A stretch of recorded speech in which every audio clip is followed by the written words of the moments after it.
WesWes Show.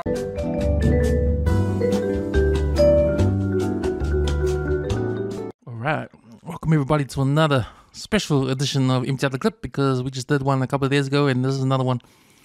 I think this is an Easter special, Empty Out the Clip, because you get two instead of one. So welcome back, my brothers. Let's. What's up, boys? What's up, man? What's cracking? Good, man. What's good? I'm good, man. Just, man, excited about the week ahead. We've got another holiday tomorrow. Monday, then back on the grind on Tuesday. But short week, man. Short week. So I'm looking forward to that short week. But, man, shout outs, boys. Who are we going to shout out? Well, okay, my only shout out is to shout out to Israel Adesanya. Hey, man, like I backed him because he's I say he's a New Zealander, even though he had the Nigerian flag on his the intro of the fighters, and but that's fine though, right? It's fine because when Samoans wear the Samoan flag, but they represent New Zealand, so that's fine, right? Yeah. My shout out to Izzy. He got the dub. Are you sure though? Did you listen back to the last tape? You were like, I hope he gets knocked out, wasn't it? No. Can someone fact check that one? No, it's because he's a Kiwi, and if he was probably fighting with someone else, and like an Aussie or Kiwi, then I'll probably get for them. But it's because he's a Kiwi, and I got nothing, no allegiance to the Alex guy, even though he's a good fighter. But yeah, shout out to Izzy. Thanks, man. We'll talk about the fight after this. Shout outs. Oh man, my shout outs up under to your old boy. My shout outs to Joe Burns and the old boys who have taken over the first 15 coaching this year. Yeah, man, solid bunch of kids. I know Matt Howling has taken the 14s, and Saul Mulivai's taken the 15s. He's taken them 2 years in a row, so he's got the seconds this year. And Joel's been part of he's one of those old boys, like if you call him, he'll drop everything and come and help. So he's got the backs this year, and it's good that he has the pulling power to bring other old boys back to give back. Zane's there now at the school. Shout out to those guys, man, because it's been a minute since I've been involved with some of the old boys stuff, especially directly to the school. But it's like all the stuff that we've done previous years just to make the noise, to get old boys to come back. It's good to see that they're actually listening now, they can hear the noise. And it's always good to be part of something when when it's not for its lows and that, but also like when we're winning like back to back, and then all of a sudden they want to get on the back of the bus. But appreciate the support from Joe, and also to my bro Sid up north. I think his boy should be coming back soon, so yeah. Hopefully he's back in the country playing some squash, and then we can see some elite squash players that are Samoan, kids, representing the country and stuff like that. I love that it's like, bro, because Samoans in that window, it's like you hardly see them, huh? When one is a kid, he's born in the country, and both his parents are Samoan, it's like, surely makes you that much prouder. But shout out to Mason, the Smells family, and my last shout outs to my daughter Nikita. It's coming close, so my time's probably going to be wrapped up in a few months. But yeah, her time will probably be wrapping up with us. So look forward to what the future brings in the next few months. But that's why I've always been hungry, just to lace as many as we can before that time comes. But yeah, shout out to her. Shoutouts. I want to make shout out to all the listeners out there who are tuning in to Empty Out the Clip and all the other WesWes Network content. We're doing this because we love what we're doing, and we love you guys for tuning in and sending us comments too. We got this new segment on the podcast called Comments Corner, where we're gonna shout out people that put comments in, negative comments or positive comments. It doesn't matter. We're gonna shout you out. So get ready for that. We did it before. We're gonna do it again. And don't forget our Facebook Empty Out the Clip page.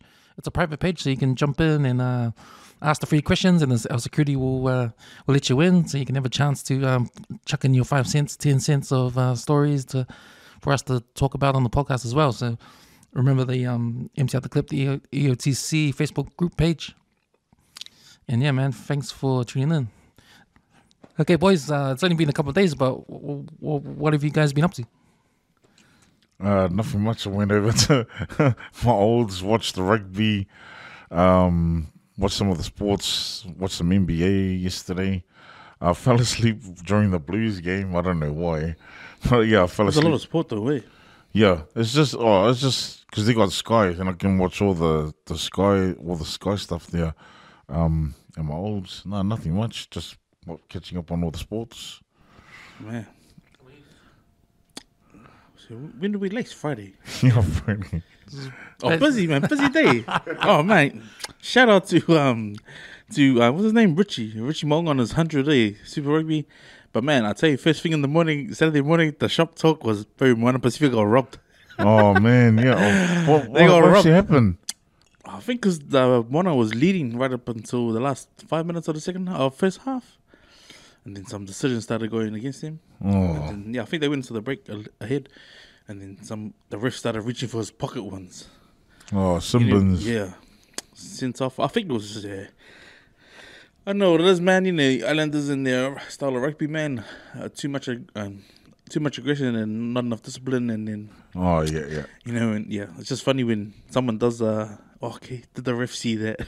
You gotta remember, man. Everyone can see it. Yeah. If you think the ref can't see it, Can't but hide the TMA is anything. gonna see it. He's gonna tell the linesman. But yeah, they were robbed. So it's funny that the first few hours of shop talk was just, man, these guys got robbed. But you know, I think like I remember James was saying on the last part, like, man, it's a whitewashing. It's gonna be a waste of time. But Moore must have heard the episode, man, because fuck, he played out of his skin, eh? Like straight up, like his pick in the AB's in the tour last year was on the back of performances like that, especially against the red and black. Because you know, Havili and their combination at the Crusaders is strong. But yeah, I was like, yeah, I watched the highlights of it. But yeah, I had to watch it because I knew, like, man, I want to see these guys get hiding. And then next minute, yeah, they played well, man. Good, they played really good well. game. Yeah, good well. But Yeah, same old, man. Le'Veon Moore, he ran for 68 meters with 11 carries, so he had the most meters out of the whole team. And 2 tries, eh? Yeah, so he was the best of that team. But otherwise, I've just been eating, eh? Eating heaps. Man. This is what you do on Easter. Spending a lot of quality time with my Golua, watching movies as well. We watched Friday After Next last night, and the night before that we watched Fina. Oh, that was Friday. Yeah. Oh yeah. Which was good watch. But yeah, it feels like the days are going slow, but you really appreciate them, eh? Yeah, because next minute you'll be back at work. I'm not back at work until Thursday night. Oh, true. nice. I got a good long break. Not me, man. I'm back on Tuesday, but you know, after we laced on Friday, just relaxed that night, had a sleep, woke up, and yeah, you're right, man. Because you know it's Easter holidays, you know, you tend to eat more, and It's that lockdown vibe, eh? Like you walk back to the fridge, like something magically gonna appear in the fridge. Yeah. And you go, oh, just gonna have the last bit, and it's still there. When you go back the next time, you might as well heat it up and eat it. Eh? yeah. And you know, you think in your back of my mind, I thought in the back of my mind, like 4 days off, cool, I'm gonna stay home, relax, you know, save some money. Nah, it doesn't work like that, eh? Like, still gonna spend money because I thought, man, 4 places are closed, but now the places are still open, eh? The food places, yeah. I think all the supermarkets were closed. Yeah. So you got to Wow, go to dangerous, the eh? Dangerous, the expensive dairies. I think I went to the bakery, Westside Baked House twice, man. Oh, Twice, bro. Oh, that's when the prices go up, eh? yeah. Well, they weren't too bad, actually. Like, I just stick to my sausage roll and chicken and cheese pie. That's it. Stay in my lane, man. Stay in my lane. Yeah, so What about your weekend? Like, how have you found since we laced on Friday of the weekend? it felt, you know, it's only been a day in between. It felt longer than that. Yeah. It feels longer than that, eh? Yeah. Right? I don't know if man. that's because we did a lot. Because I did go to the movies on Saturday. I went to watch Air. I'll talk about that later on the what we watched segment of this podcast. But yeah, just try to relax and you know how I say like heaps of things to do, like edit and write. You did none of that, Like right? taking over with just watching stuff on TV. And, you know, you just time flies, eh? Yeah. Time flies when you're doing nothing. You know. I thought time flies when you're having fun, but also when you're doing nothing either. Shows, man, when because you're always working hard, bro. You're always busy, you know. Time disappear once you realize, like, man, shucks, didn't get anything done today. Yeah, so we're back here, and we're going to talk about the fight. So obviously you came over because I booked the fight. I booked the fight today, and because it's free, It's free until you get to the main event rounds. Yeah. Hey, so the preliminaries are free. The early preliminaries are free. The preliminaries are free, and then the main event you got to pay for it. So book that, and you came build up to the Izzy fight because this is round 2, eh? This is the second match. Because so how did the first fight end though? First fight ended 5 TKO. Yeah, to Alex thing. but that went the full 5 rounds, eh? 5 rounds. But there's a snippet of, I think, at the end of one of those rounds, Izzy had him rocked, but because the bell went, like it sort of saved Alex, you know. But just I saw on Instagram. Just imagine if Izzy had 5 more seconds, you know. Yeah, but anyways. Yeah, so he lost that first fight. So this build up was kind of like, oh man, people were nervous, eh? Because I think up until the first Alex fight, people think, oh no, he's got it. Yeah. Stylebender, he's got it in the bag, you know, easy. But when he lost, it was like a shock, you know. And I think this fight now, sort of like people had in the back of their mind, maybe he made this match, you know, like 50-50 about it, you know. But because he had lost to him beforehand, eh? Yeah. Twice. Fuck, man. Before but see, UFC. that's massive, bro. Yeah. That is massive, eh? Because, you know, on the back of Izzy's, like, you know, road to glory and him being the champ, like, in the UFC. Like, you know, some people throw that at you, like, you know, you look at the guys that Mark fought and lost to and then end up fussing them in UFC, you know? Yeah. But that, 2 wins beforehand and And then then beat him. Yeah. You the gotta third time. mentally, you gotta feel some sort of way, like, surely, man, like, you is this sure? it? Like, It was funny because you know I follow UFC and all the fighters, and then there was on Instagram, and there was a part like an interview where some of the fighters they got asked who who would win in this fight.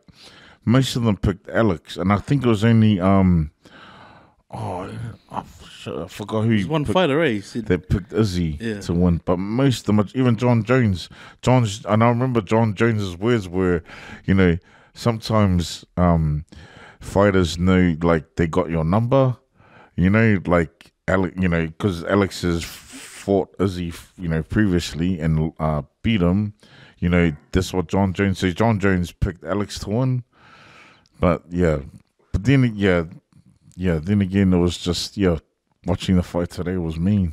Because the way he won, eh? Like the way he won. Like when Yeah. Izzy walked in, you saw how hyped he was, eh? Yeah. Like when he walked in, the mic was up to him, and he said, "This is my house, motherfucker." And he ran in there. He was skipping in, Yeah. you know, and you can tell he's hyped, man. He's ready, and that's what you want him to be, eh? Like if any thoughts you had, oh man, this is a big challenge for him because he lost to this guy 3 times before, you know, Yeah. and now he's coming up to him again. Like this is the rematch. He better win, man. Like I think this is the first time, you know, I was kind of like 50-50. He might lose, you know, but you know, and there was a big difference in how I felt, you know, in the game. But just seeing him hyped sort of put me at ease as well. Yeah. Oh, no, I think he's got it. I think he's got it, you know. Just that confidence, eh? And then when Alex Pereira walked in, he did his bow and arrow thing that he always does, you know. Like, oh yeah, here we go, you know. And then round 1 starts, and it's kind of like they're both feeling each other out for the whole round, eh? So you know nothing is really going to happen. Yeah. Yeah, and I remember. I think I told you just before the beginning of the fight that Izzy's going to knock him out in the second round. That's what I said to this guy in the beginning of the fight, and that's what he did. He knocked him out in the second round. But it's just the whole. I think on our Friday episode, Let's was like I was saying. You know, it's just the way that he is, you know, and then Let's was saying, no, but that's him hyping himself up for the fight, you know. But like being even, a showboat and but even like at the end of the fight when he knocked him out today, just, you know, like I mean, like there's you know the humble fighter and then there's the overboard celebration fighter. Like he was doing the aerials when he's on the ground. Man, I think I think you need to go watch like Best of the Best and Mighty Ducks and all of those. You know, when like you think about those movies, you know, when you were like, get up, like, you know, like in box, for example, you don't want Tong Po to go kick his ass, right? When Van Damme goes, got it. That moment that happens, bro, that's a Izzy. That's gonna be remembered as an Izzy moment because this guy smashed him 3 times. Yeah. That was like he was gone 9 nights. So for him to win, you don't want to be like humble. Fuck that. Yeah, I know. Record it and remember it and be like, fuck, when we did it. So shout outs to Eugene and that, man, because I know I watched a snippet of them just like talking about what they do, you know, the routine that they do, the dinner that they have. So just to hear him say, like, man, he's got to give it to the sparring partners, eh? Yeah. He's got to give them credit. People don't see the work that goes on, and just the guys in the gym, but he just keeps telling, like, the team, the group as a whole, like, he acknowledges the sparring partners because it's them. They're the ones who test us. Like, they're the ones who go stand toe-to-toe to him, swap punches and kicks and whatever, you know? So it's cool, like, you got a Samoan, you got to chuck that out there. Samoan was talking to in the corner of the, you know, the UFC champ, just telling them, like, you know, you got to acknowledge everyone because it's not like a one-man gang sort of thing, you know, going into big fights like that. Yeah. I think I'm just used to, like, humble fighters. Like, I know Izzy's not like that, but yeah, like, because we watched the not the prelims, but there were a couple of fights we watched before, and there was a couple of guys that I liked. Kevin Holland, yeah, he's a good guy. The way, like, when he won, he was humble. He was when he shook the guy's hand, whatever. But and Gilbert Burns, he beat Jorge Masvidal. But just the way that they won, they're like humble fighters. But I know UFC, they love the showboat, and that's what draws. You know, it's just just the whole. But his speech was good when he won, though. He did a mean speech. You know, like the feeling. What was that it? happy feeling, like everybody. I want everybody to feel that one time in your life, that feeling you get when you sort of like get over the line, eh? Yeah. No, but it was a mean fight. Like, it's a mean fight because, you know, when you called it, he said playing possum, me. I was playing possum with him. I was playing, but he was, and I thought he's going to get damaged. I thought he was going to get damaged, and I thought he was going to lose that moment because he was up against the cage. He was up against the cage, and Alex was going at him like in his body and in his head, and he was like just protecting himself. He waited. But he was just waiting. It was part of the plan, and he just called him twice, 3 times. Eh? What did he catch him with? A hook. A right hook, and then he didn't submit him. He took him on his feet. Yeah, on the kid as he was on the cage. See, any of the world fighters, man, fuck you want to come and know how to do it, man, come down to New Zealand. This is how we finish fights, eh? Yeah, it was a mean comeback fight. Like, after, because all the talking and that, and like, just the way. But then the other thing, what I did see was Izzy's training, because I watched all the unbedded the episodes leading up to it, and I think his YouTube channel, just the extra training he was doing, man, just crazy stuff, eh? But man, you gotta love the bow and arrows, the free bow and arrows he did to Alex. Did he move? Oh, did he? No, because when he was KO'd. After he won. Straight like, away. He did the hammer fist, and then the ref jumped in, and then he was like, oh, and then he did the whole three times. And then he went into the, I think they call it the sturdy dance in the middle of the arena. You know how he does the... I'm like, just... be humble. But hey, heat of the moment, you know. But I love that shit, eh? I love that shit. Nah, that's the way you win, man. Especially when you someone freaking beating you 3 times. It's sort of like celebrating after he scored a touchdown in NFL, or celebrating after he scored a try in rugby, you know. Yeah, but that's like the winning try, eh? Yeah. That's the winning try. That's extra time, golden point. Yeah, that Musgrove fight was good, eh? Yeah. Like he went out retired. He retired because he lost 20 years. You'd never know. Oh, and I was telling Cams too. Have you ever watched Kimbo Slice back in the day? Kimbo, and he had you know how he used to fight in the back. Yeah. So that's one of Jorge Masvidal's fight when he was young. It was because I used to watch all the fights. He was on, like, he fought before Kimbo back in that same place.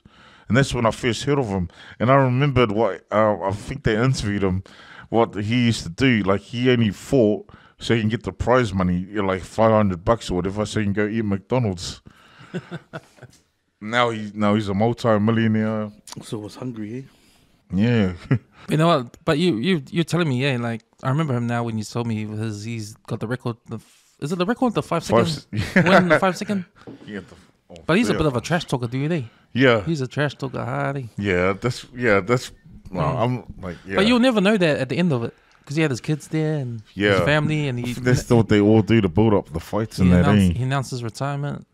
And he shouted out to Donald Trump. Oh yeah, you know how the camera goes to all the celebrities in the stand. There's Donald Trump. Donald Trump was there next to Mike and everyone was like cheering. Yeah, Well, that was cool. That was cool. So yeah, that was a good fight. How about the sports and the weekend, boys? Have you got a team yet? Because when we're talking about sports, man, we've got to talk about our teams. Yeah, I know. Oh, you just jump on the back of the Raiders, mate. The upset of the weekend was fucking. You may as well. Shout out to Braska who flew over to watch that game. Took it off the bucket list, bro. Unlucky. I saw his post too. Yeah. But bro, that was a freaking classic combat, man. Like battle. Man, I fell asleep. What happened? I think they were pretty much winning the game the whole time, man. But yeah, on the back of Papali's running efforts, just the little 1%. They call it the little 1%ers, It's like when the team's le lava and you catch the guys in the middle, you catch the guys on the fence in the middle, and Papali's just hit the legs. That was his form leading into the back of game 3 as well last year instead of Origin. He just keep running, and even when he came off the bench, he was doing running like that as well. So yeah, man, I think Melbourne Rebels was praising his ex-teammate. He's probably like the only Samoan I've seen, like how they have the panel interview the player, like man of the match or like the player or captain. Bro, he literally answered like 12 questions. Wow, literally answered 12 questions, and he's originally from Brisbane, This is what getting me. He didn't even sound like he was Lelawa.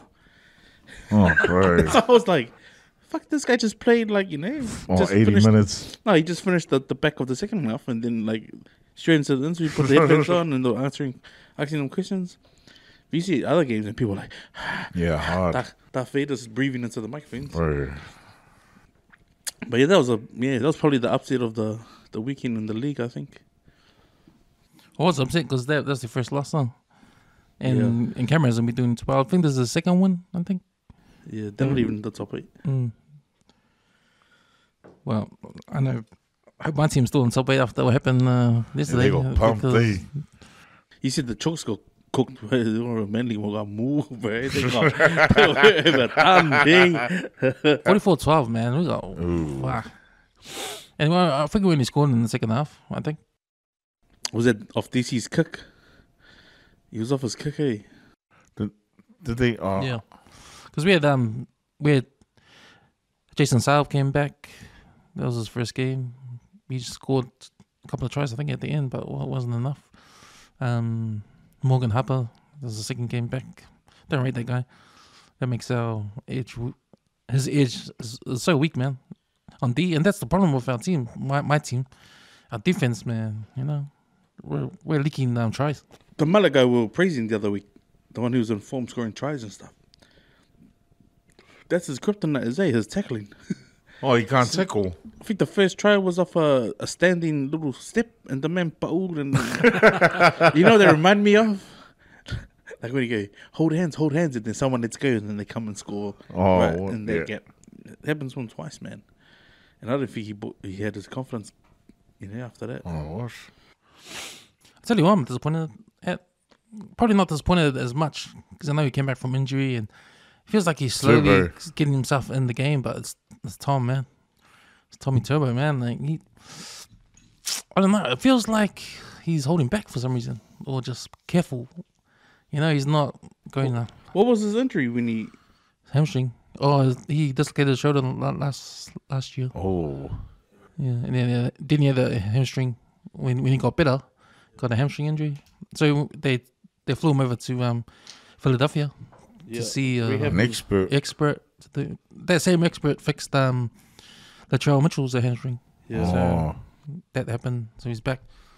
He hasn't had injuries yet, but it feels like he's been holding back.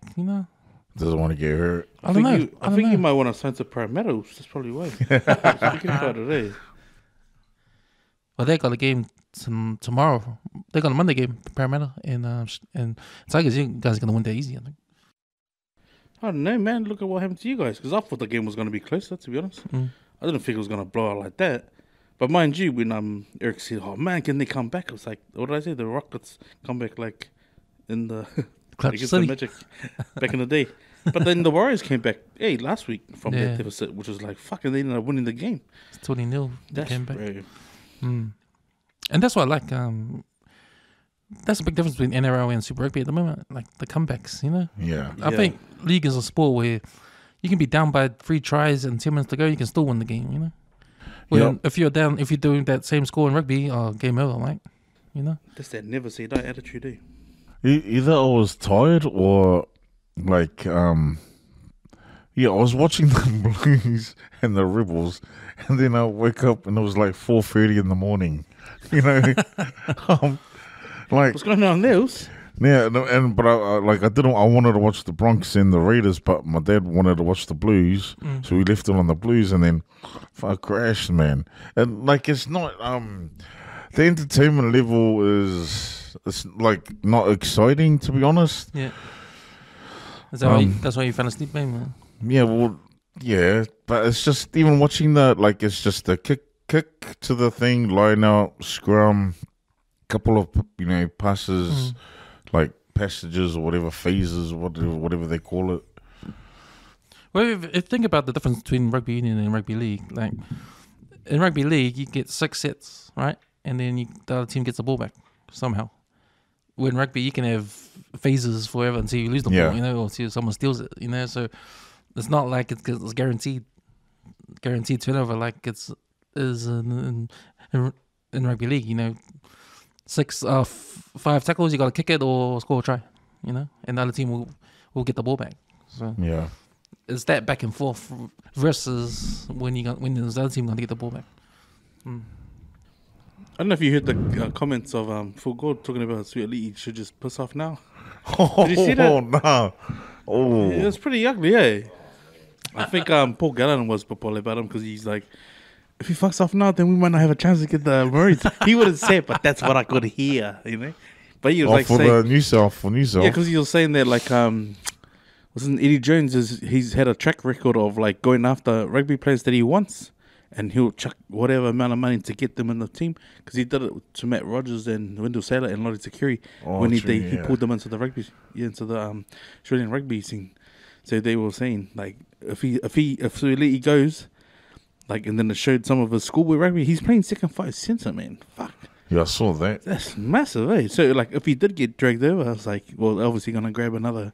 But I reckon Nathan Cleary would be a perfect move for that, eh? True that, yeah. Because, bro, he can do everything, man. He said too that he wouldn't mind because he grew up here. Yeah. When his dad was coaching the Warriors. But who would he play for? Either ACT, I reckon he'd be a good fit for ACT. Like, he wouldn't get onto the Rebels. Fuck that. He should be wasting time, man. Or Waratahs, maybe? Yeah. True that. But if they did, man, building into the World Cup, bro, that'd be the team to watch out for. If they could grab that talent and move it across. Do you know how long he signed for to the Panthers? I'm not sure. But they'll probably have to... They probably will want him to stay. Because his dad's there, man. Yeah. Hard up. You know? But, yeah, you're right. Because I think Steven Crichton's gone next year. And someone else is going. Who's going to... Oh, Spencer Leniu, he's going. He got a doggy's contract too, eh? Oh, I know he's going. Yeah, I'm sure. There's a doggies. Yeah. Damn. Speaking of the Bulldogs, man, Adokar, see his injury? Man. Oh, shit. See, he jinxed him, fools. He jinxed him, eh? Can you remember? We're talking about who would start, who would you leave out? Who would you leave out? Tedesco, Suoliti, and then this guy is not fucking with the trial. We'll be in next minute. See him do the splits. No, he it was tore his bad. medial with him, man. He tore his knee and his ankle. So he's out If of it's Origin. his knee, bro, yeah. Bro, the knee is probably the worst one to do, eh? But you know what? It wasn't even tackle or anything. It was just the slip. See his foot get caught in the grass. Oh, man. Like he was running. Shout out to Siose Vaili, man. Back in the day, he's always told the guys, where's your spricks? Oh. We're like, we had them for the game. He goes, you should always be prepared. Fucking that guy did it in the game, man. Shit. He didn't have his sprigs on. No, it was like it looked like there was a bit of wet surface because it was like getting late. But Let's just say he was running and his leg got stuck in the grass. that's like Hollywood husband material, bro. His leg was malipelepe. It was like, Oh, man, all those ligaments were sprained inside. He's a good athlete. You know, too. that's the worst way to get injured, man, because it's not even from a tackle or anyone. It's from But the imagine if actual someone, fuel. but imagine if the weight had been on him, fuck, he would have probably done worse, man. Snapped. But imagine if it wasn't even their field, eh? They had to carry him off. Yeah, he got carried off. He got good runnings off. See, because he jinxed his team, man. Shut. Speaking of bad fields, see Suncorp Stadium's field? Man, there's footsteps everywhere, man. Like Flooded. there's dirt. Like man, there's holes in the ground every time you step. Might have been the pre-game entertainment, man, because I was watching Bryce's videos like, oh, the flames, not the fire flames. Sure. Oh, man. Okay, I guess so Lee's going to be on the wing then for New South Wales. And on the other wing. Not if Full Gold's got anything to do with it, bro. He's already made his decision. Then definitely, oh, man, if they put Tupou back in there, oh, fuck. I reckon he's a big game player, though, eh?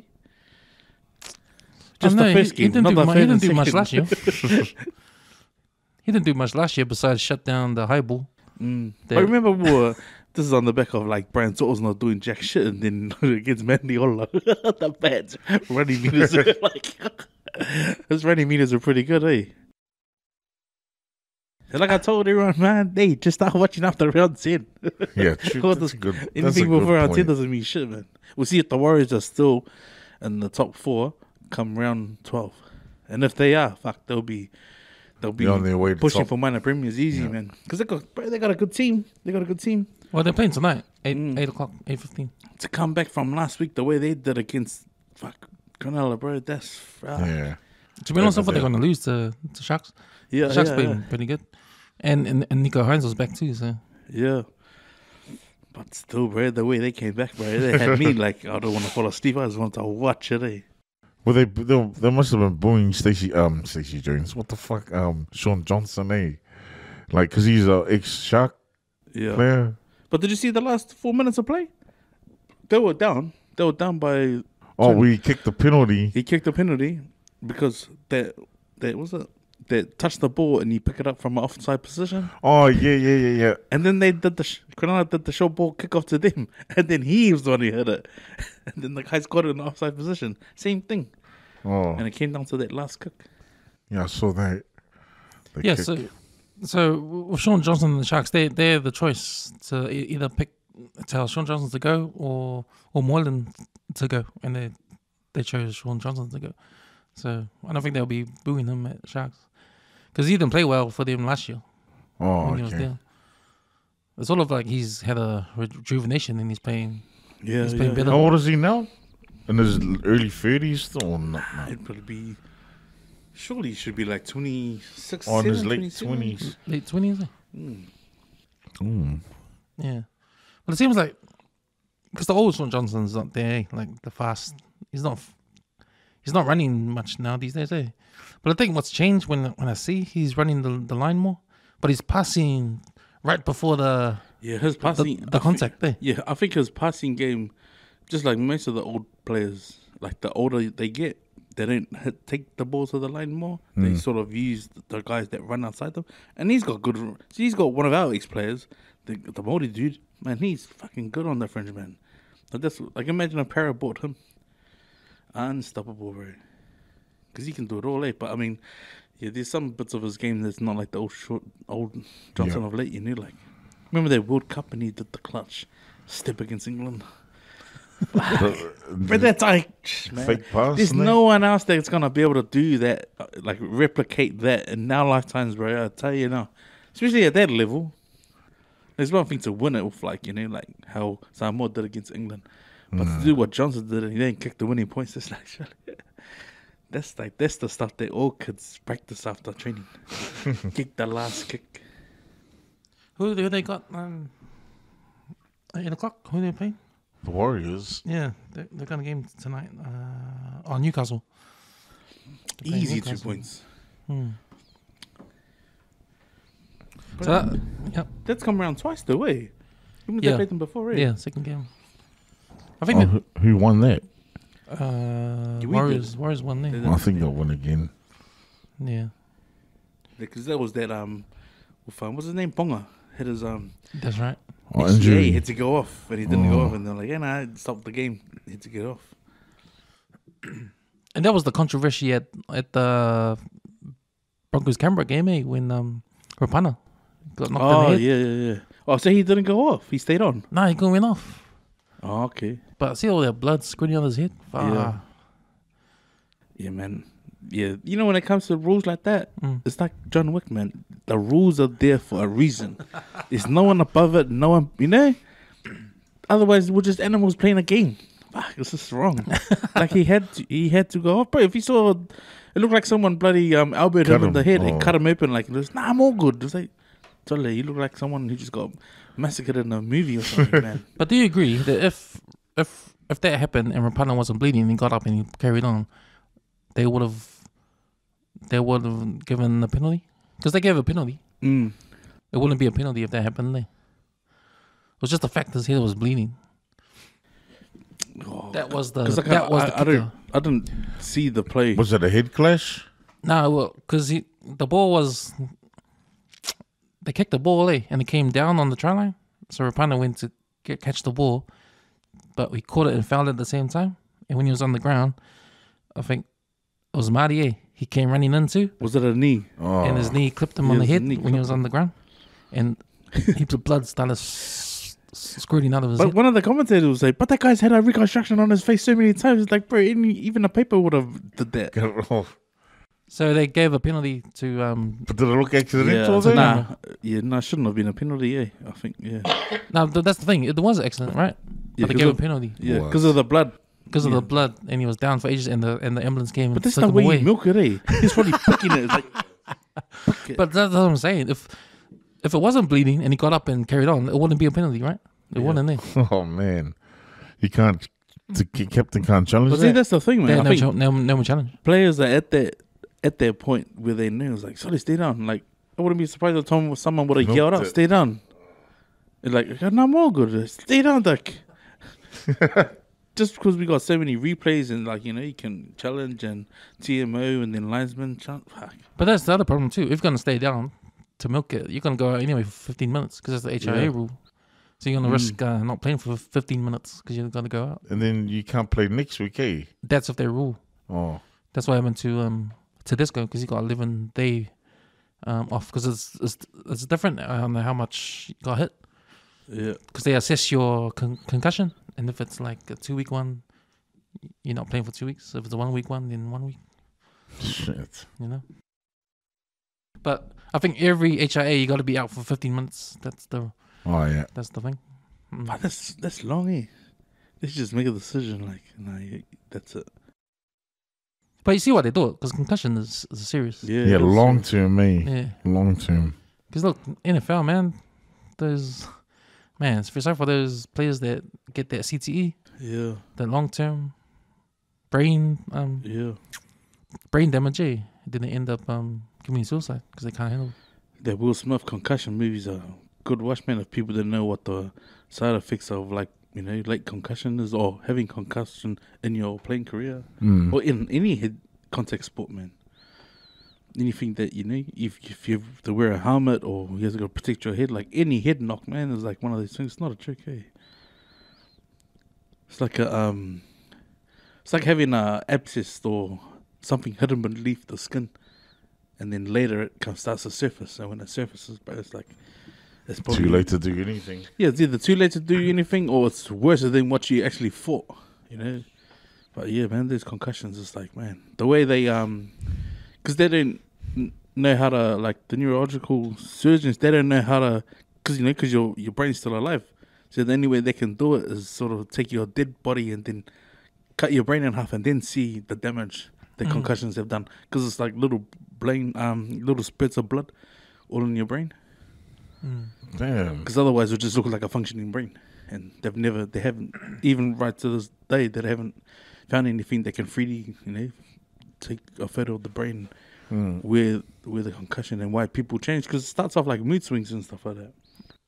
Yeah. Because the solution for it now, especially in sports, like contact sports, like rugby and rugby union with the contact, if you get a hit clash, you're and if it's concussion, you have to recover. If you get another concussion if you get another hit clash when you're in concussion, then that's even worse.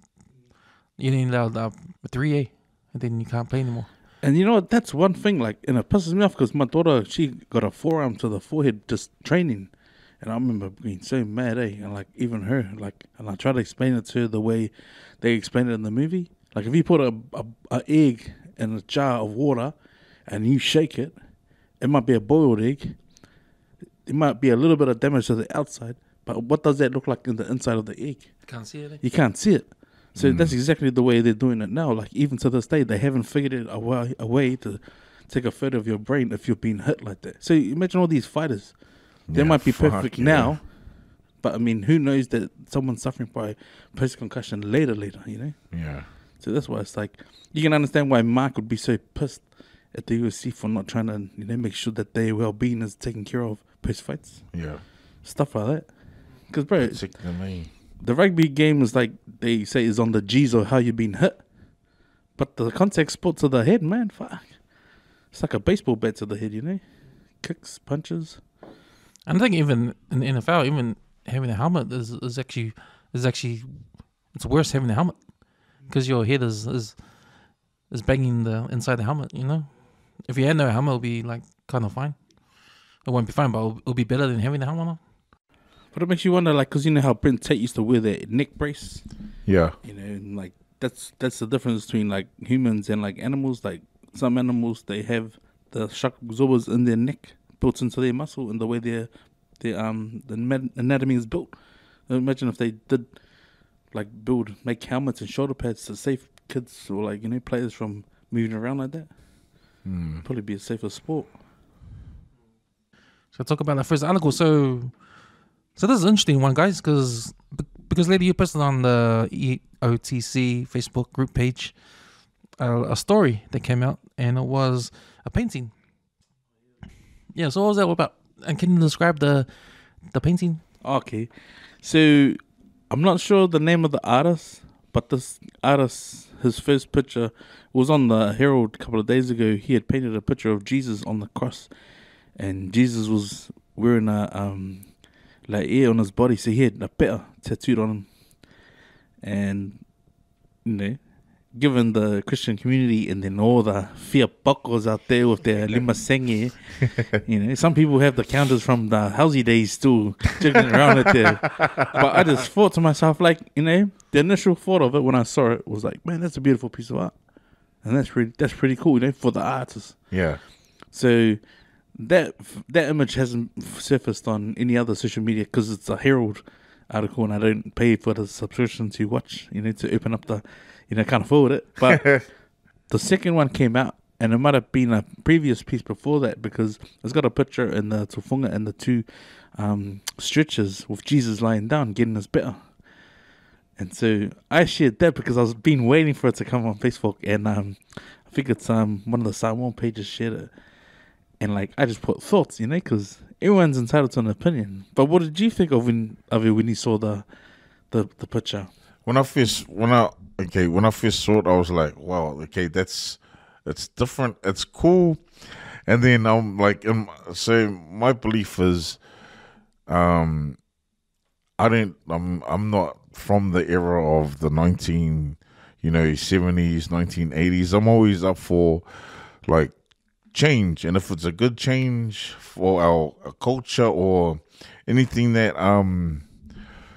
is a different, like, because I believe it's different, but I believe it's cool. It's a dope picture, even with the one of Jesus on the cross. That was a mean picture, but I can hear, I can see views of other people, but I reckon it's dope.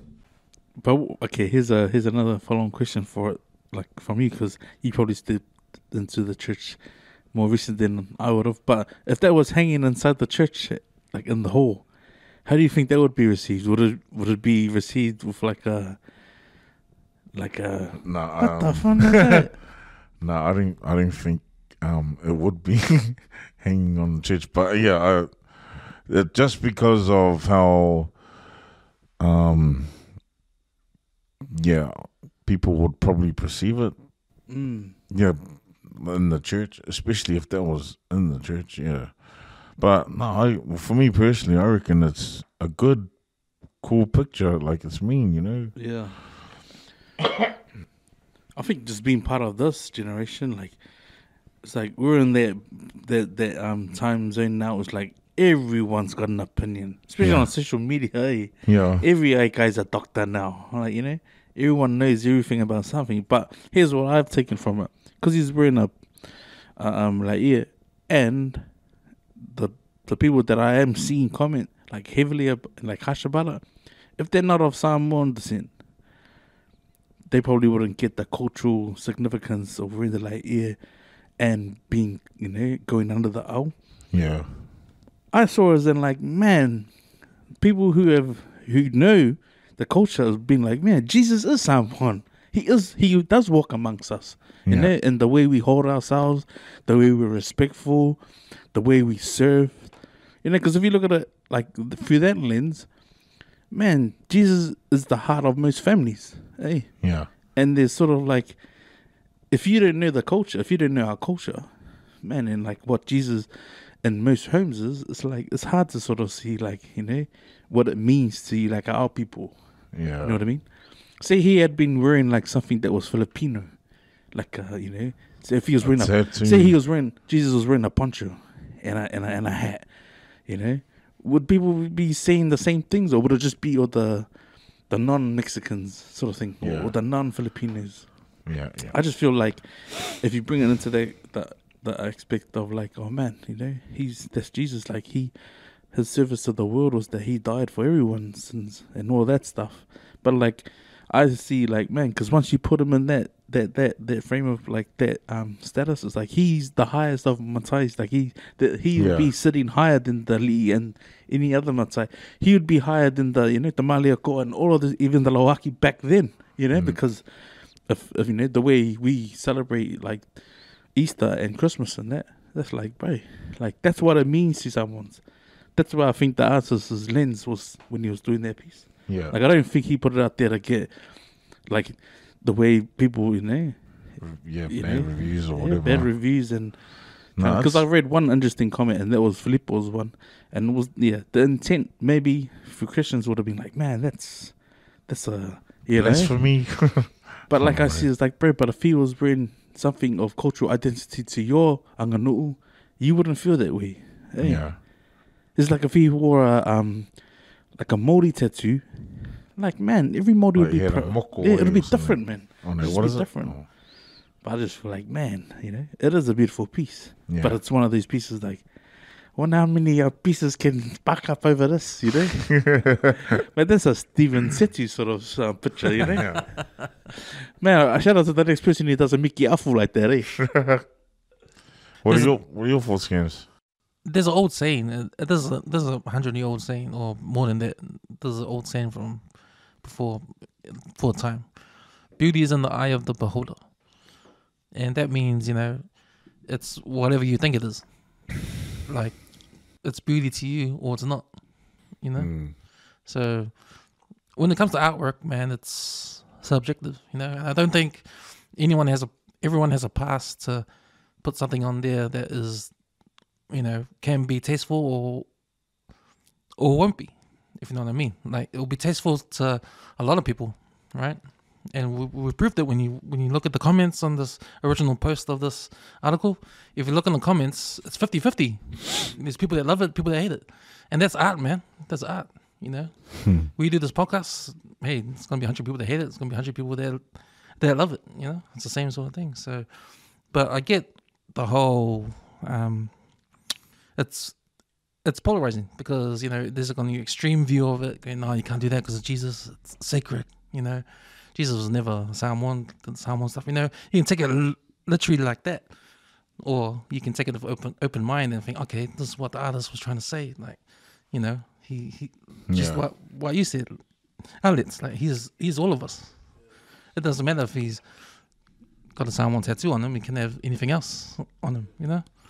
Well, another way I thought of it too, just then when this was talking, is that it might not just represent Jesus. It could be like all the Samoans that are in Christianity, like that, are real hard out believers, and it's just representing the Samoan culture. Even though, like, it's like everyone, like, I could say, oh yeah, no, that's me on the cross, like that, and the better too. I mean, even though I don't have one, but that's, that's me on the cross. But see, that's your view on it, and it makes sense too. Like, I think everybody's view makes sense.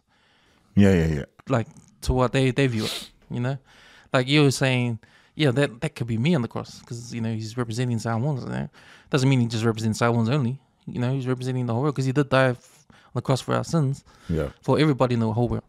Yeah, but this is just a piece of maybe it's a reminder that it's us too. We're part of the whole world. Yeah, it's just timing, Like it's interesting because of the timing that these pieces have come about because of the Easter. Yeah. So yeah, a lot of people. Yeah, some of the comments that I've seen, and you sort of know, because sadly, like when I hear or I read comments, I can hear the accent behind the comment, which is like, oh my gosh. And I felt like there's a lot of Filipinos commenting like, "Take off, man!" Like it's like, just let it go, man. I can imagine. How Let's was saying, if I had that at church, I can just imagine all the elders, always, why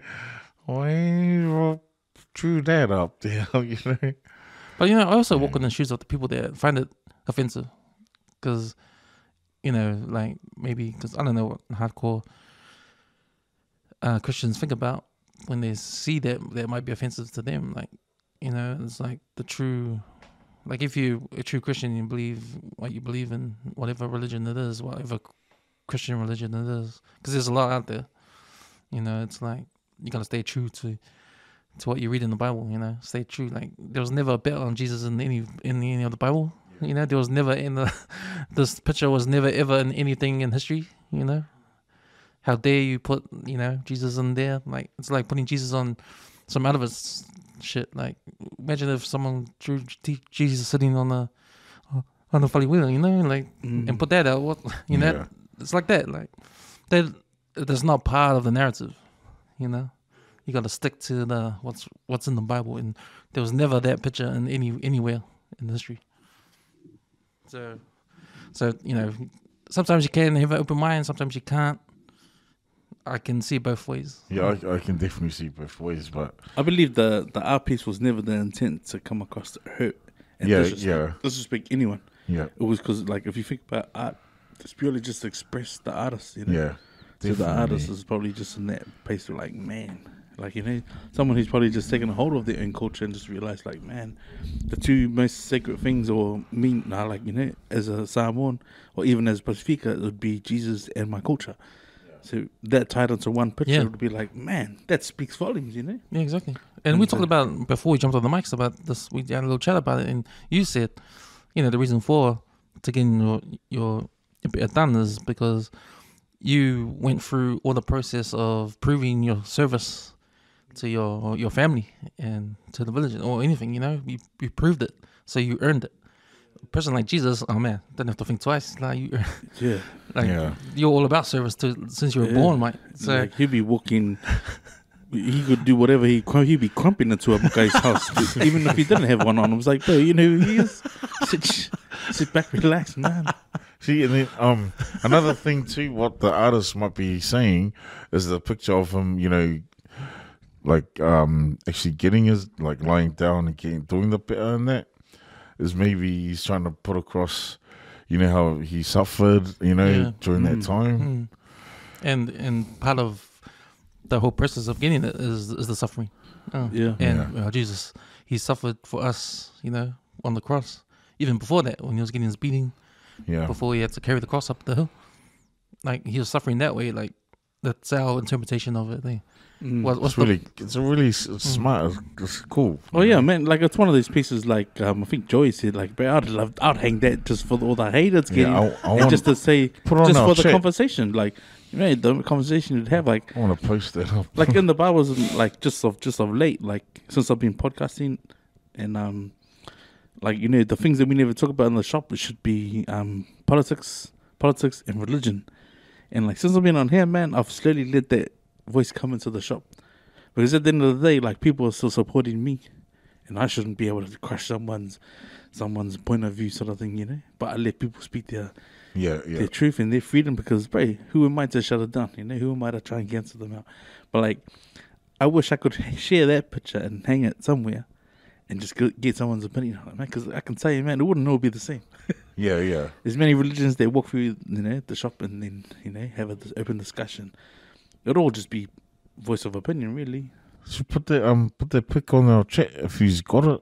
I want to post it up, and then I want to put up on my stories, like, what's your guys' opinion on it? And then maybe next podcast maybe share. I think it's a beautiful piece of art, to be honest. Yeah. Yes. It's a beautiful piece, and I hope people don't get carried away and decide to do that while I suggested or while I mentioned the Jesus on the toilet one. Well, see, that's what I think is. But you know what I mean? Hey, so people can get carried away, man. Hey, people might look at this, and I think that might be the little fear the Christians have when they see this and get offended. That's exactly it. They might have a little fear, like, oh man, if you're gonna do that, man, someone's gonna do something like worse. I asked my co-law, have you got a picture of that? And she goes, okay, but then I asked, how did you see it? She said someone from her school shared it. She went back, whatever said. I was like, nah, man, put something out there, then retract it, But if you do, what are you doing it for? Are you doing it because you think the piece is nice, or you just don't want to deal with the backlash that comes with it? But it's a good piece of art, man. Yeah.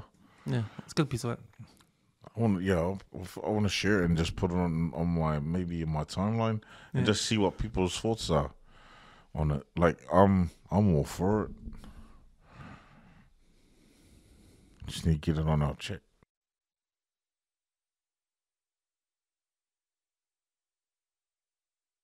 Man, shout out to Cadbury with the pricky nana pineapple lumps, man. Sick, yeah. That's New Zealand's finest day. The pineapple lumps. Cadbury. This used to be down in Avondale, eh? It used to be in... Oh, yeah, Rosebank Road. Mm-hmm. That's not there anymore, eh? I don't think so. Speaking of food, I got a food review, boys. So I went down to a restaurant named Chico's, Chikos. It's on Lincoln Road. It's next to Shen's Chinese. If you know where Shen's Chinese is, opposite across the road. Oh, it's the block of shops right next to the Toyota. The Car wash, not. Yeah, between the car wash and the Toyota. Oh yeah. Car dealership just across the road from Lincoln Mall. Lincoln Mall. Remember when we used to be at Lincoln Mall? Remember when you used to like walk inside Lincoln Mall? Come out back and save, yeah, come out. Oh, that's right, because Back and Save was on that side, eh? Yeah. True. But anyway, yeah, we went to that place called Chico's. It's actually a fancy restaurant. I didn't even know. This restaurant is a fancy restaurant. It should be in Ponsonby, but it's not. It's not. It's smack dab in the middle of Lincoln Road. It's probably the flash. It's gonna be honest. God, the food there is bloody amazing, man. It's flash ass. And like I said, it should be in town. Yeah. Anyway, it's like a Asian fusion with European food. So I got the pork belly. Oh no, I didn't get the pork belly. I saw pork belly, but I didn't order that. I ordered the beef short ribs, right? And if you go to like a barbecue place or European place, European restaurant, and you see beef short ribs on the menu, you're gonna get like a piece of meat on a big fat bone with some sauce and maybe some potato salad on the side or mashed potatoes on the side, right? But this one, you get that plus all this bunch of other shit on top and on the side too. The sides on this meal, on this dish, man, it's massive. Like, you got heaps of different sides and it's yummy too, and it's all fancy, like presented well and all that. Yeah. So and the meat, you can't even see it because it's all buried underneath all the shit on top, like the different kinds of potato. There's like pumpkin salad, all that kind of stuff, What are they price wise? and noodles too. So it's like Asian fusion, like I said. So there's some singer stuff in there too. But it's nice, man. The meat just fell off the bone just like that. It's tasty, and no, you don't need any entrees because it's big Filling, enough. It's filling enough. So yeah. What's the price range and out of 10? So mine was like $44 for my dish, and yeah, it was good. It was good. I rate it probably out of 10. I'll probably give it a 7 out of 10. Oh yeah. Just because it's different. Yeah. And you're saying it's like a fancy restaurant, but it's on Lincoln Road. Yeah. No, it's. I was quite surprised because it is it's probably the most fine dining place on Lincoln Road at the moment.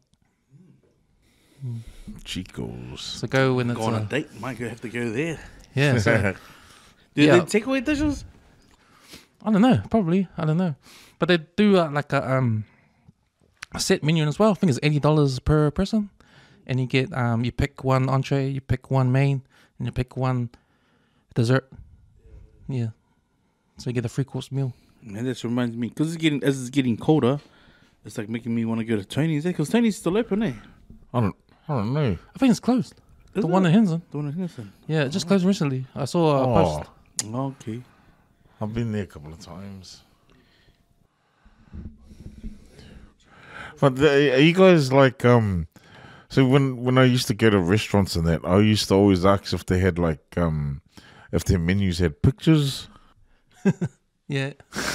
I used to always ask because the people or the person I'll go with, they knew what they were eating, and I'm like, oh, where's the fish and the chips and the burgers? Yeah. And I wanted to see photos Hmm. because sometimes I don't even know what I'm ordering. Like, do you have pork belly Yeah. or duck? Because I think like so if you go to a nice restaurant in town, the plate is the portion's small, right? Yeah. But this place, the portion's big. I mean, the piece of meat is big, but you can't even see it because it's buried underneath all the other stuff that's nice too. Yeah. All the sides are on top of it, and it's a big plate. So I reckon you can get the same price of a fancy restaurant in town and get less food. Like going out of Chico's, you can get Going the Chico's, you bigger. get like a big portion over there. Hmm. Yeah, especially if you think about travel too. Yeah. Yeah. Yeah. But I'm this kind of diner. Like if I always say, oh, you're gonna put extra on, eh? Like I always ask them, oh, can you put more sauce on? Can you, you got any more fries? Just fill it up. I'm no shame like that, eh? Yeah. Yeah, no, it was surprising because that was the first time I've been there. That's on Lincoln. Yeah, I see that all the time. Yeah. So yeah, I recommend that. I'll go back on a special occasion. Yeah. I think we should go there Yeah, we should, man. We should go for the 60th episode. Oh yeah. We should go to that place out of Mount Roscoe. The one I was telling you about. And The hot pot. yeah, and you can pick all the, like, grab a drink, the 2 liters. That's only 38. I don't know how much it is now, but it was $38. Anyway. You're making me hungry. You're making me hungry, bro. Okay, I got a Fia Poko of the week, guys. So this is a story I found in the Herald, right? It's the story I found in the Herald. And the headline says, Rotorua man tries to use insomnia as the defense for raping a teen girl, and he appealed it in court, right? So a man who claims he has suffered from a rare disease, that means he has sex unknowingly while he's in his sleep. He's appealing his conviction of raping a 15-year-old girl at a party. So the story was that they were at a party, they were drinking, and the girl went to sleep in the garage, and he went to sleep in the garage as well. And then she woke up and saw the guy on top of her, and sort of like struggled a bit. And then in the morning, he said to her, "Oh, don't tell anyone," right? And then he gets in trouble. He gets arrested. He gets sentenced. But then in his appeal, he claims to have suffered sexomnia. Now, I thought this was a joke, but you looked it up, Ups. And what did you read? No, it's actually Actual thing. a sickness. Yeah, it's actually an illness that someone can have. But it just still sounds made up, though. But the courts obviously, I mean, unless their jury is like really heartless and and really just want to be like, fuck, I just want to go back to my normal life. Fuck, everyone guilty, or not guilty, not guilty. Yeah. But I mean, he would have been drinking, knowing where you're going, and this is where I feel like, but if you're drinking, hey, fuck, you know what you're doing. Do not use that as an excuse, man. That's not a get out of jail free card, man. He knew he was gonna be drinking. Did he know he was gonna fall asleep there? He should have gone and slept in the car. He should have gone and slept somewhere else, not put himself in that position. It's like saying that I got a set of skills like Taken, right? I got a set of skills. If I get into a fight, hey, if the situation gets heated, walk away. Be the bigger man and walk away. Because you know, if shit hits the fan, I'm going to be like Eraser and everyone's going to be on the ground in 23 seconds. It's one of those moments, man. Like, if he knew he was going to be drinking, he should have had his Uber ready to come pick his ass up. Because now he's in court. He's not, that was like a decision to go and have a good time, but he didn't realize the consequence that would have came out of it. Because you already know the risk, man. He knows the risk. Hey, I'm going to fall asleep and my bottle's just going to go bing, start following. Fuck it, that's a no-brainer, man. It's like, surely. You ain't fooling anybody with that shit, man. Even if it is a condition, man. It's like, hey, because I look at it like this. The second the court and the jury say, you know what? He did have a medical condition. You might as well say goodbye to the justice system, man. Yeah, fuck. You might as well. It's like everyone else is going to go, oh, actually, my great-great-great-grandfather had that issue. So I might have a bit of it, I might have a bit of it. It's not the Rugby League World Cup or the Rugby World Cup, man. We can have like an 8th Samoan and then you come play for Tonga. None of that rubbish, man. But yeah, that's what I think. Sounds to me like as the lawyers trying to give him the idea. Has to be. We're gonna go. You know what? There was a thing called sexomnia. We should tell the judge you're suffering from it. Well, how do you check for it then? Do they check your blood? But how would you be diagnosed with it? I know. This is the first case that's ever happened, and then like, so how do you say what? You gotta say, all right, show me your fools. We're gonna count the number of lines that shows that you masturbate or you mare. How do you think it? Fuck. I don't, bro. Bring your last 50 sexual partners in, then we want to hear about it, bro. That's a big fight. If those lawyers thought, oh, we'll try and use this as a story, how do you measure it? How do you measure that?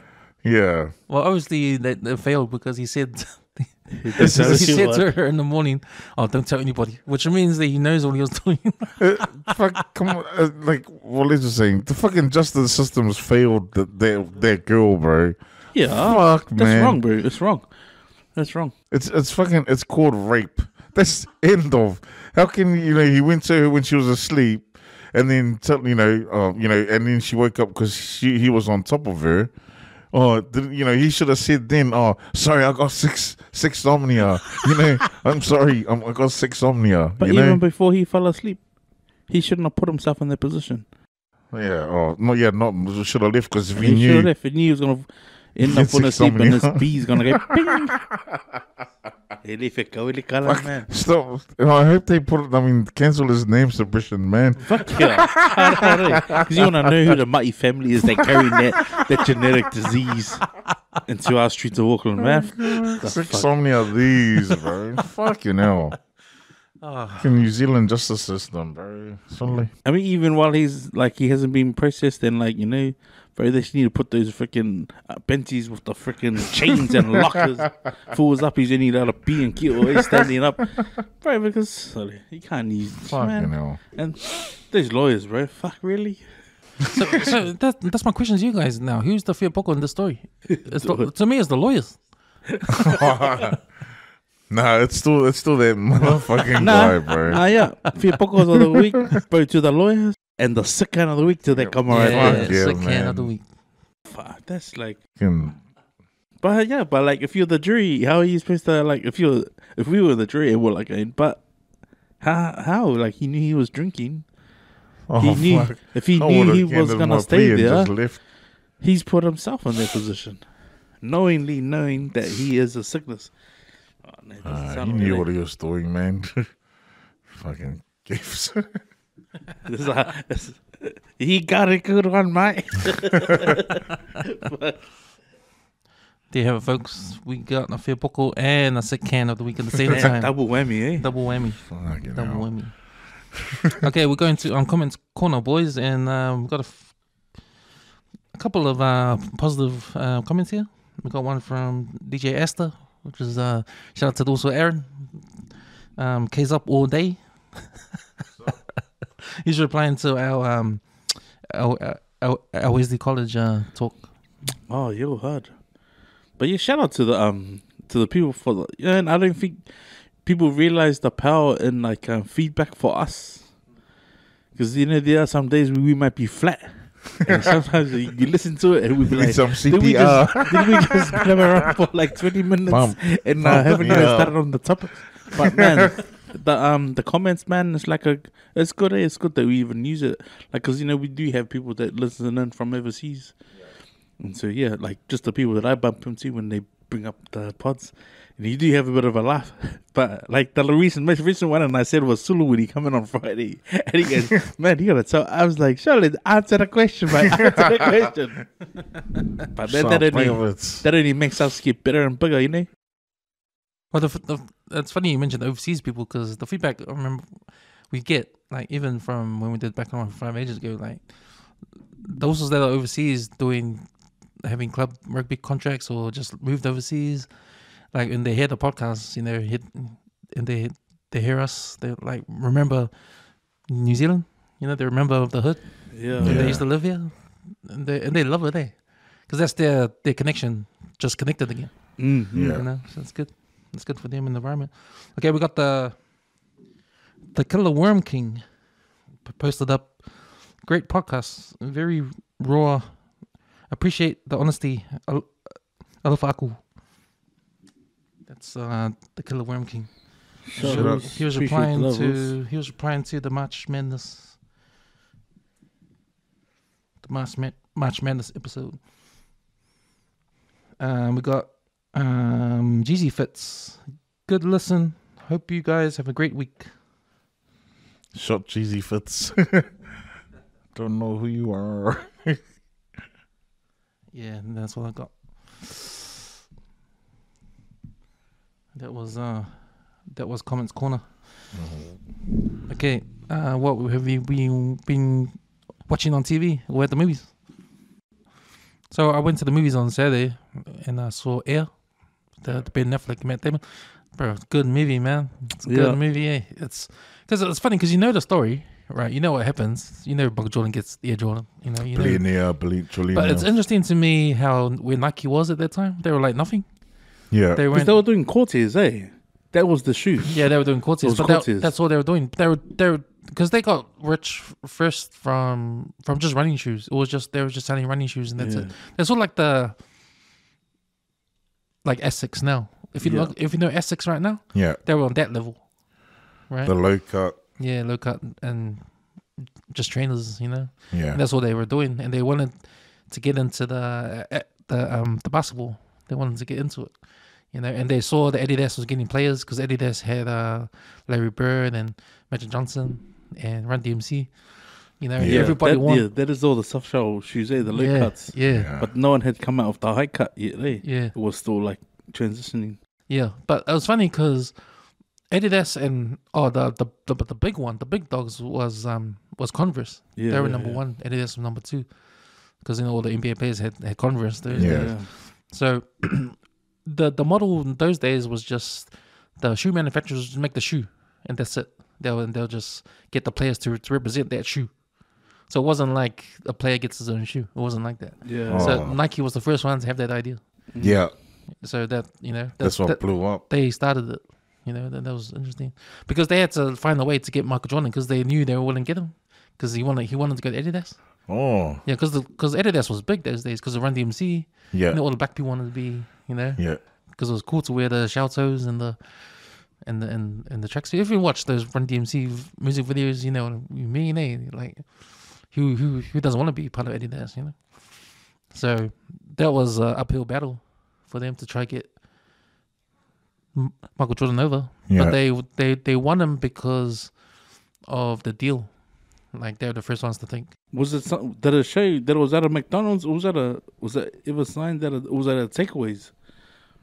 Did they screen it like that? Nah, because the guy that worked for Nike at the time, he tried to convince his bosses that we have to go for Michael Jordan. That's it. And they go, nah, because the budget was $250,000 for 3 players, like split amongst 3 players. Yeah. But they were looking at the draft, the '84 draft, and they were looking at the people with 10 below.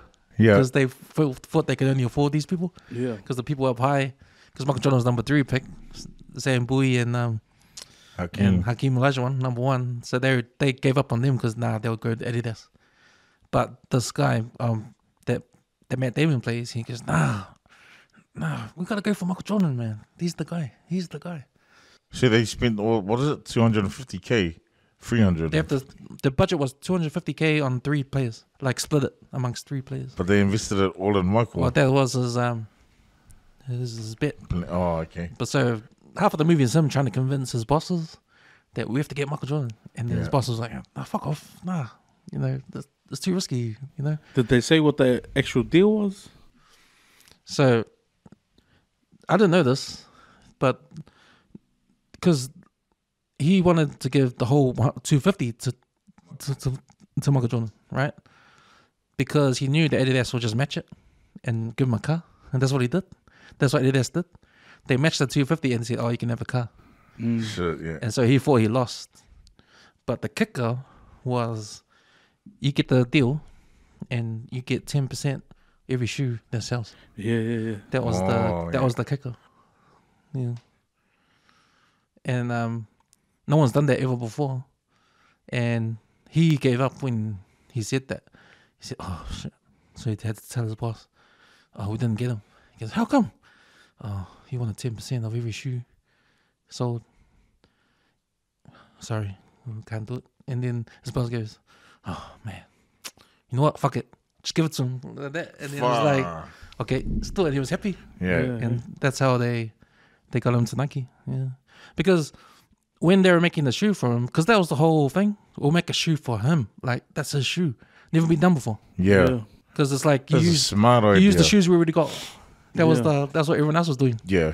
Use the shoes we already have, not make your own shoe, like custom made. Yeah. This is your shoe. So, Damn. And for 10% for every shoe sold, man. Shit. So yeah, it's cool. It's a cool story. It shows all that. It shows from the beginning and end. Like it's an amazing story, because no way you think, how did this company do it? How did Nike do it? Because if you're like the bottom, and all you need is because the risk was Michael Jordan, because he just came out of college. Yeah. And everyone knew he was good, but no one knew he was going to be that good. Yeah. Like go all in, like bet on him.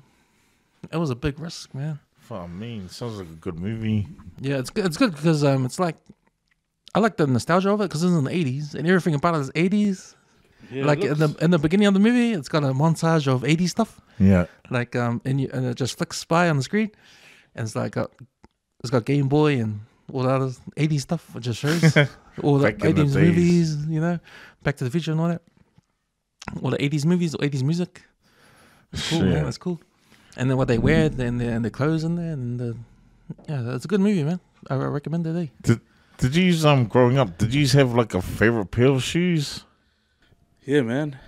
The high cut Adidas, they were black ones, with the, but that was before they went to the stripe.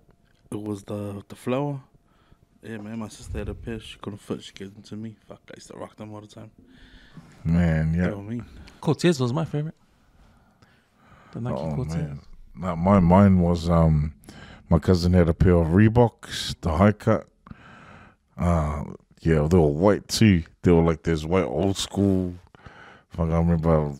I think I took it off his dick.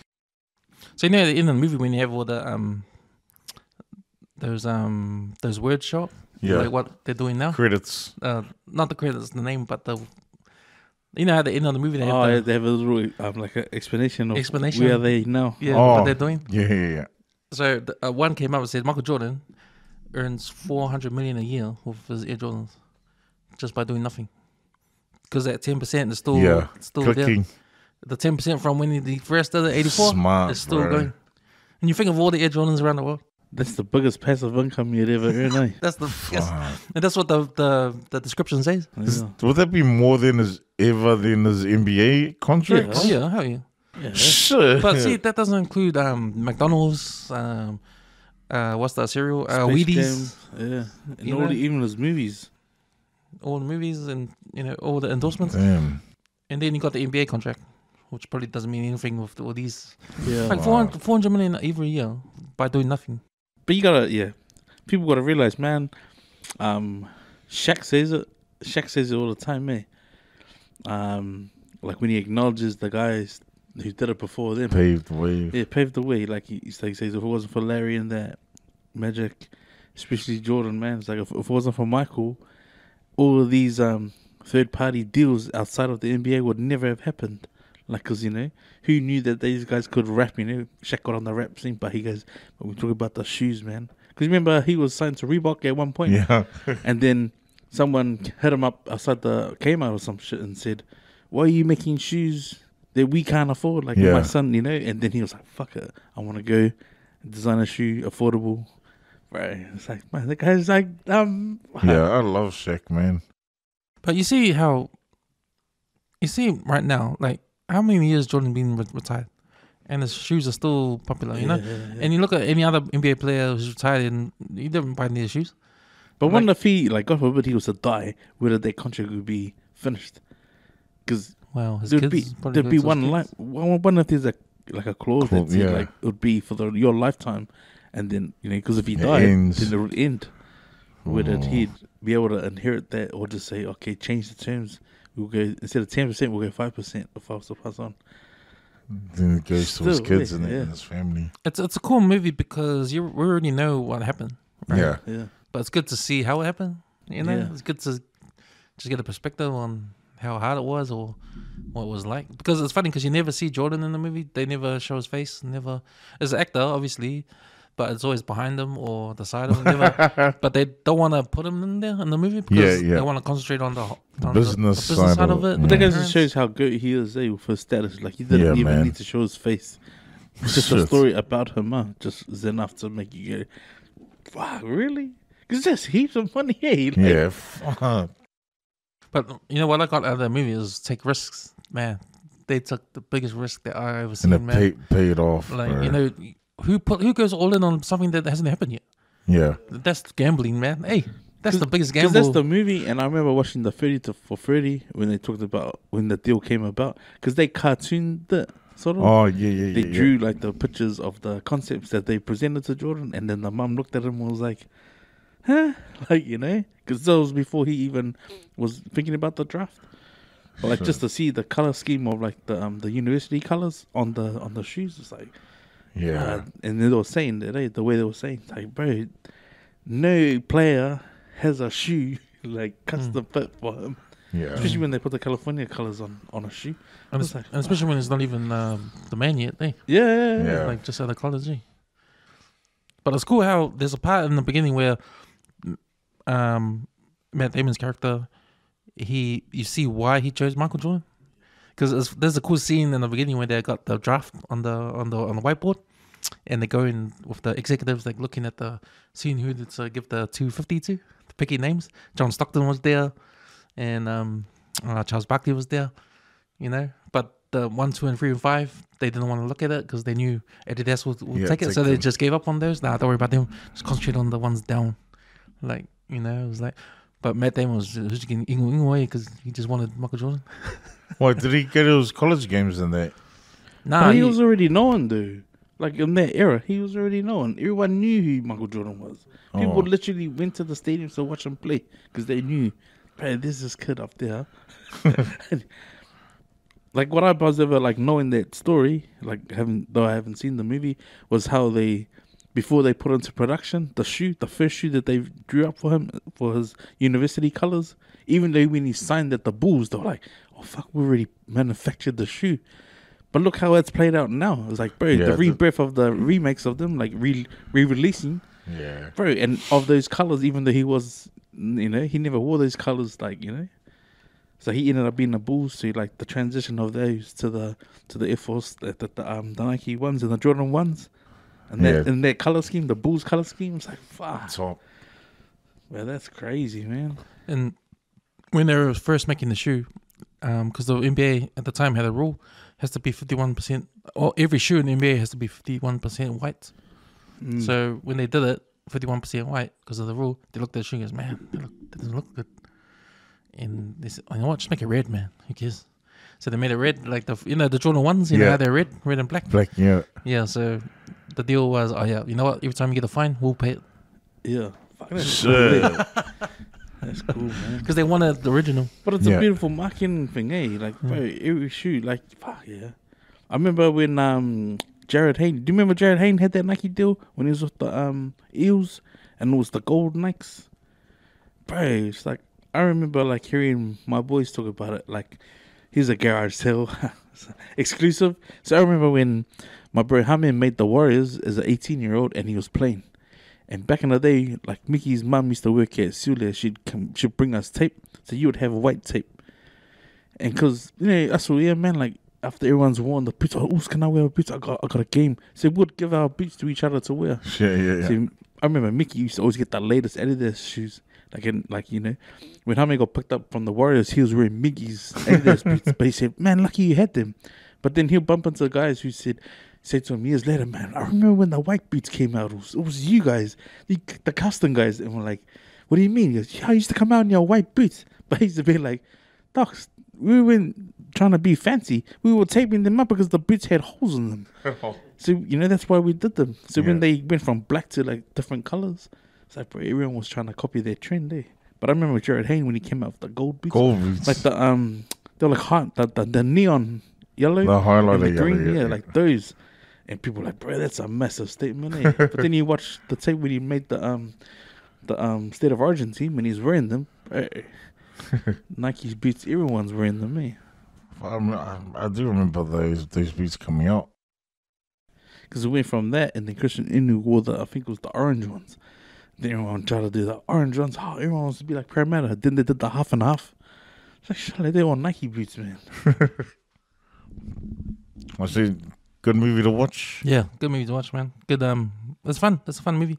It's straight to the point, eh? It's like, it's nothing fancy. It's just, you know, the story. This is just the story. What cinema did you watch it at? We went to watch it at Newland. Oh, the reading ones. Yeah, the reading. I like that place, eh?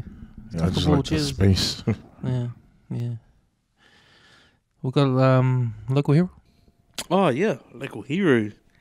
Man, this is a new little segment that we got going on. Yeah, like, you know, Pacifica, West Aucklanders. Yeah, so as you know, I've been watching Monty Python's Once a Warrior, and, you know, sort of reliving my memories of when my bro Hami was at the Warriors, like, because, you know, I only supported the Warriors because he was there, and when Joe Oliver was there, so it was like, oh, you guys were family, you know. I then sort of did a chase on, like, because a few players have said that this guy Tongan and West Aucklander Carsten Oldboy was like, man, he was something else. But then I listened to a podcast that he was on. I forgot what the podcast is called. But then they asked him some pretty in-depth questions just about his life. So it was a kid, man. This guy had a 12-year-old, but he lived up north. He's from Whangarei. He had that I think Robbie Fruin had it as well. He had shucks. Was this a sickness? Yeah. Rheumatic fever. He had rheumatic fever. So back then, it was sort of like, oh, what do you do? You know, what do you do? So he come down to Auckland, had a surgery, then he went back home. And then his doctors pretty much told him, man, you know, you probably be the end of sport for you. And as a kid, he'd just be like, nah, I'm like young, you know. And he watched his older brothers play sport as well. Like, he's from a staunch league family. And eventually they moved out west. They moved out west to Carsten and that. And he still kept in the loop of what playing local footy, and yeah, he obviously his transition to club football was to go back to Point Chev, and that's where he became friends with Stacey Jones. So for the Pirates. Yeah. So if you know the Warriors and the Mount and like everything that the Warriors went through, because like when he became a professional league player, that was when they started paying them properly. Like, because he said, like, you know, when John Kerwin jumps on to Monty's show, he actually says, bro, these guys were getting crumbs, man. You know, they're getting crumbs. So like, as a kid, not being full time yet, but still training, still doing, he was still working as well. So I think he was trying to do a few apprenticeships and stuff, try and get a trade, because he knew that, you know, you needed a catch net for, you know, footy after footy. But now what makes him local hero in my eyes is that he talks about everything, like, and everyone who's helped him along the way.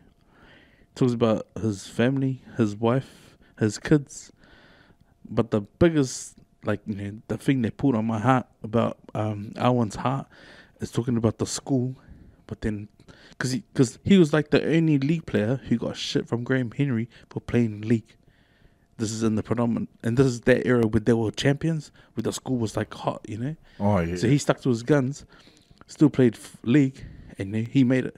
Like played for Tonga, played for the Kiwis, and he was like icon at the Warriors. Eh?